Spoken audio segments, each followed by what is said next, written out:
Depression. Oh boy, is that a common thing to hear thrown around nowadays. What with so many people wearing the same broken and scarred name tag on their shirts that says, "Hello, I'm depressed," and those same small little black letters being forced to carry the weight of such a stigmatizing label while walking the path they've been set upon with some semblance of pride.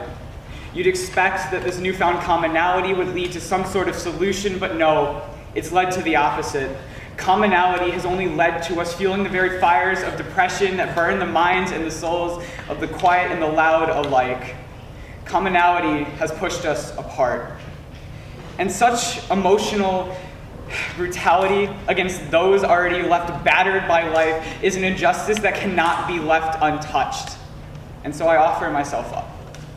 My life up until this point has been influenced, if not entirely defined, by my relationship with depression, and I feel a necessity with you to share with you all the words that so many fail to offer up, not only because I fear for my own sanity if I am to keep such words locked within the confines of my head, but also so that way you all may be able to recognize the messages hidden between the lines that we hear every single day.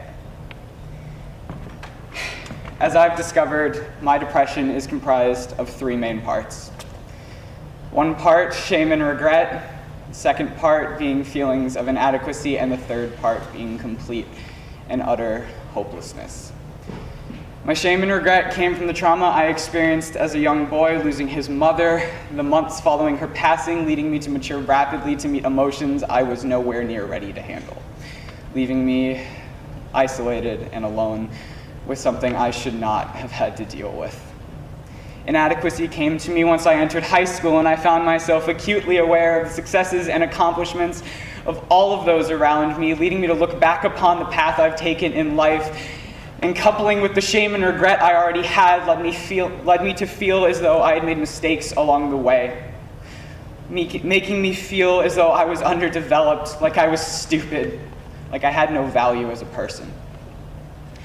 But hopelessness came later, because you see, I had a relationship, a dearly personal one at that freed me from the feelings that I had and let me feel legitimately happy for once in my life, but it's high school. And as you all know, those kinds of relationships end. And when it did, I found the emotions that I had tried to flee from returning to me in such an intensity that I could no longer bear it. The shame and regret that I had once felt became guilt for my very existence. My feelings of inadequacy reared its ugly head until the point where I was measuring every quality of myself and finding everything falling below an unfair judgment line. Suddenly, an issue that had only been an attack on my emotions metastasized into my mind and my body, stealing my spirit and my confidence until I was left with nothing. I was exhausted. But I continued to slog on, and truth be told, I don't know why. I wish I could say that people here have made it easy to feel the fiery spirit that keeps me going, but I cannot truthfully say that, because you see, it's not an uncommon thing to hear people bring up things like depression or anxiety in such a common manner. Every day you hear someone bring up the fact that they're depressed because of their grades, or God forbid, they'll kill themselves from sheer academic stress alone. That isn't how anything is supposed to go. That isn't how you're supposed to treat these kinds of issues. And when people actually try to reach out and talk about these issues, they're met with one of two responses. One, they're told, same, mood, or my new favorite, that's the tea. Or two, they're met with odd looks and awkward chuckles because they dared bring up depression or a serious issue in a non-comedic fashion, and that's just not cool. This is the very thing that spawns the process of internalization, the very process I have had to default to when people have begun to take notice and comment on my emotions being present in my actions or my speech, or even worse, when they're not there at all. I was graced with such an example of this too when I was labeled an annoying, moody bitch by a classmate who found my sudden interest in silence to be rather peculiar, despite being the very same to always comment on the fact that I would speak louder than a whisper. It's also truly unfortunate that the message that we're so often preached of opening yourself up and expressing your emotions is so often forcibly rebuked, because what ends up happening is we're treated with the exact opposite response. Looking back upon a moment, I dared express my stress, my anger, my depression. What ended up happening? Well, first off, I guess I have to say that, admittedly, I was kind of wrong, I guess. My execution was faulty. My emotions were too present, but you see, the human body has a certain limit for stress, and I was far past mine. Initially, everything had been fine, though. The teacher themselves had led me out of class, consoling me in a way by making me feel as though my opinions and my feelings were legitimate, telling me that they weren't foolish like I had commented on my way out the door, making me feel as though I'd made a fool of myself. It made me feel like I was fine, like I was normal. But it was after classes had concluded and the day was over that I was forced to face backlash for my outburst. Because you see, after the day had ended, I was called out digitally.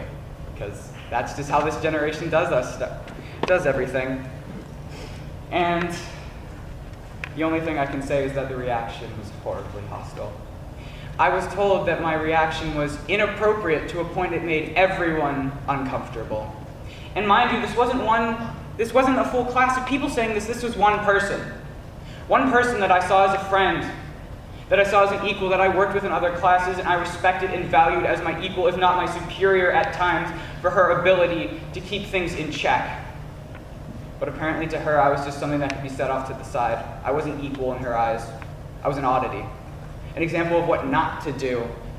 And you know what that does? Making you feel like you're the villain in a situation like that? It propels the very process that I've been trying to escape from. It makes people feel like they don't matter, like their opinions don't matter, like they shouldn't share at all. And it makes sense why people don't want to open themselves up and share, because why would you want to share anything with the very same people who have shown a lethal efficiency in breaking you down from the inside out once they know your greatest weaknesses?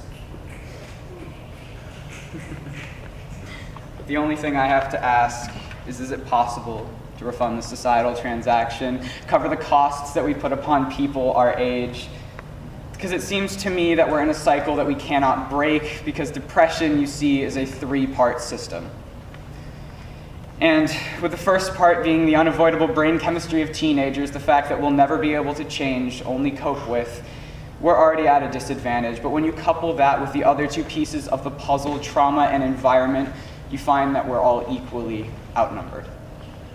Because you see, if you just take me for an example, I was struck down in my youth by the unfortunate circumstances of my upbringing, losing my mother and being emotionally crippled by that. And if I am just an example, one such, and not even the worst at that, it's more than plausible to think that fate has dealt even harsher hands to those less fortunate than I.